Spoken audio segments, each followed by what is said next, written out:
Bonjour tout le monde, je refais une vidéo que j'ai supprimée car elle ne correspondait pas à ce que je pensais réellement.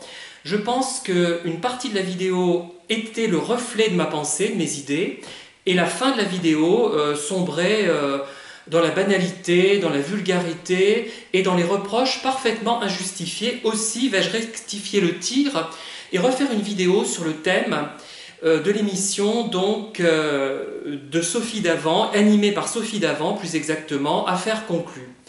Donc j'ai deux reproches à faire à cette animatrice. J'avais d'ailleurs fait deux vidéos bien distinctes et là je vais réunir ces reproches en une seule vidéo.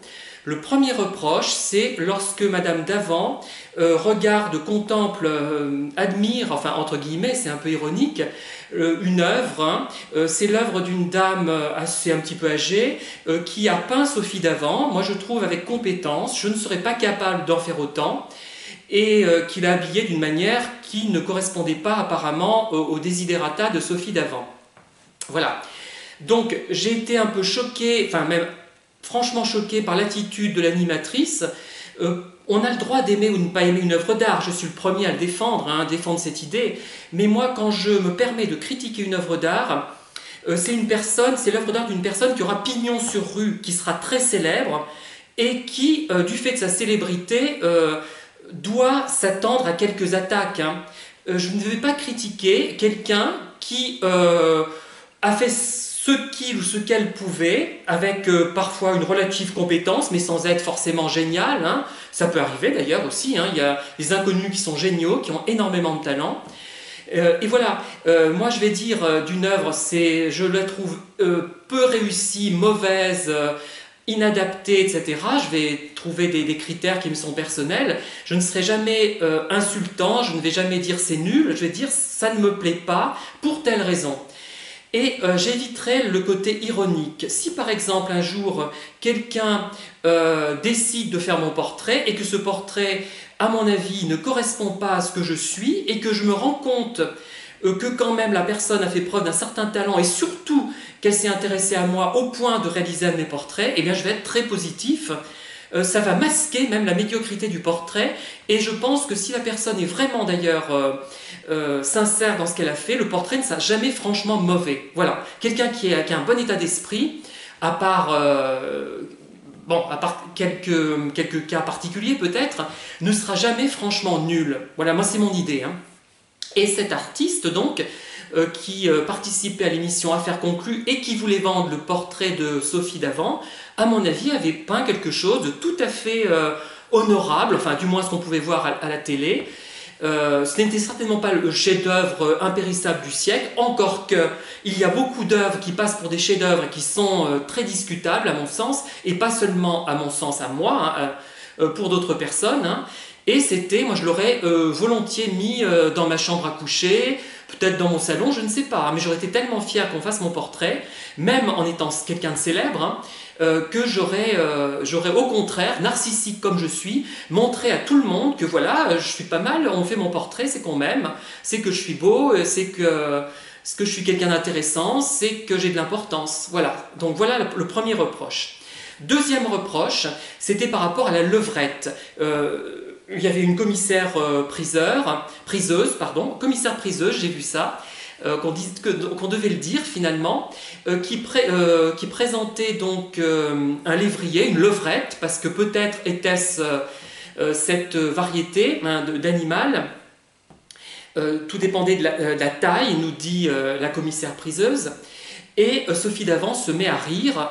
Alors, bon, parce que, évidemment, elle pense immanquablement à la position sexuelle hein, de la levrette. Voilà. Bon.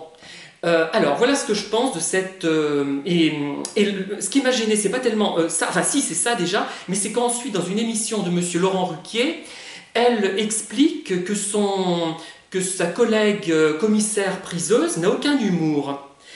Bon, alors moi j'ai deux remarques à faire là-dessus, au moins deux remarques. Déjà, première chose, les plaisanteries sexuelles, moi je suis désolée, ça ne m'a jamais fait rire, ou très rarement, ou quand c'est vraiment subtil et qu'on ne voit pas directement le lien. Quand c'est une contrepétrie peut-être, vous voyez, des choses comme ça peut être intéressant. Et encore, je trouve que c'est facile. Je sais que les gens ont un blocage par rapport à ça, et nous autres homos, nous ne sommes pas du tout pareils. On ricane pas parce qu'on va employer un mot à consonance sexuelle, ou alors on ricane, mais très légèrement, mais entre soi, en privé, pas à la télé. Vous voyez, pas dans une émission de grande écoute, pas parce que c'est choquant, mais parce que c'est un peu... je ne veux pas être méchant, c'est pas mon but, hein. C'est un peu bébête, c'est nigaud, voilà, c'est une attitude nigaude, d'une gamine ou d'un gamin de 12 ans, et encore, moi à 12 ans, j'étais pas comme ça, hein. Et j'ai jamais compris d'ailleurs qu'est-ce qu'il y avait de drôle dans les plaisanteries sexuelles. Si on rit, je crois que c'est qu'on est gêné, c'est qu'on a un blocage par rapport à ça, et qu'on est... Bon, bref. Alors, deuxième chose qui m'a gêné, c'est que Sophie Davant critique cette commissaire-priseuse qui s'avère être jeune et jolie, hein. Sophie Davant, d'ailleurs, est une personne mûre comme moi. Elle a 56 ans, j'en ai 53. Elle est séduisante quand même, je reconnais, hein, elle est pas mal.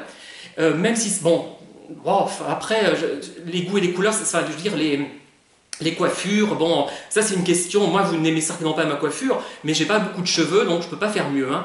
Bon, Sophie Davant, autrefois, elle était mieux coiffée. Quand elle avait ses cheveux courts, je la trouvais plus jolie avec une autre coiffure, voilà, simplement. Bon, ça c'est tout à fait personnel, mais ça lui va quand même, hein. Faut pas que je sois con et que je tombe dans des critiques qui n'ont aucun intérêt. Et donc je trouve, comment dire, que je ne comprends pas qu'elle dise ça. La commissaire priseuse, peut-être qu'elle avait un autre type d'humour, c'est une personne apparemment très cultivée. Je ne dis pas que Sophie Davant l'est pas, mais elle n'a pas le même registre peut-être de culture dans le domaine artistique, sans doute, hein, je ne sais pas. Elle a une formation qui n'est pas dans le même domaine. Et j'ai cru voir en cette critique de la jalousie de la part de Sophie Davant, qui est face à une personne qui connaît des choses qu'elle ne connaît pas dans un domaine, hein. Enfin, on peut être jaloux, parce que moi j'ai par exemple des connaissances de certains domaines et pas du tout dans d'autres. Peut-être serais-je jaloux s'il y a un homme, je sais pas, que je trouve plus séduisant que moi ou plus jeune, que je crois être plus séduisant et qui est plus jeune. C'est peut-être pas vrai, peut-être que tout le monde va me trouver mieux moi que lui, etc. Mais elle avait cette idée en tête, je crois. Et on sentait poindre d'une jalousie qui n'est pas, à mon avis, justifiée, parce que les deux femmes, je le dis avec objectivité maintenant, étaient séduisantes, il n'y avait rien à comparer, on cherche toujours à comparer, et quand c'est pertinent de comparer pour la qualité d'une œuvre littéraire ou cinématographique ou artistique en général, ça vaut le coup, mais comparer pour comparer, ça ne sert à rien. Parfois on est jaloux de gens on les trouve plus beaux que nous, parce qu'ils sont plus jeunes, parce qu'ils ont une compétence qu'on n'a pas, mais nous, on oublie souvent que nous avons d'autres compétences, d'autres qualités, et que peut-être, malgré notre âge, malgré, je sais pas, nos défauts physiques, je ne sais pas, hein, tout ce qu'on peut imaginer, on plaît davantage que des gens qu'on trouve nous-mêmes plus beaux, plus jeunes, plus cultivés, plus ci, plus ça, etc.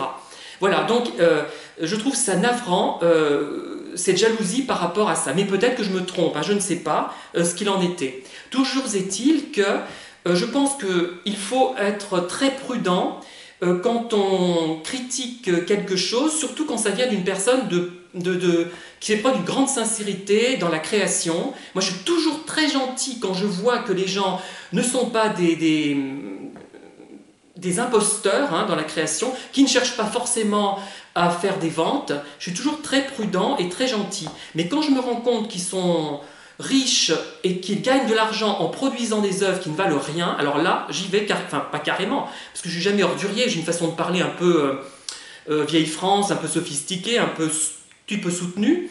Et voilà. Donc, et puis alors les plaisanteries sexuelles, moi j'en ai ras-le-bol, parce que quand on faisait une plaisanterie, quand on était jeune ou même à l'armée, il fallait que ça soit sexuel. Pourquoi? J'en sais rien. Il y a d'autres plaisanteries tout aussi drôles, essayons d'élever le niveau, ne frôlons pas les pâquerettes, parce qu'à force de frôler les pâquerettes, on finit par manger du foin. Voilà ce que j'ai à dire.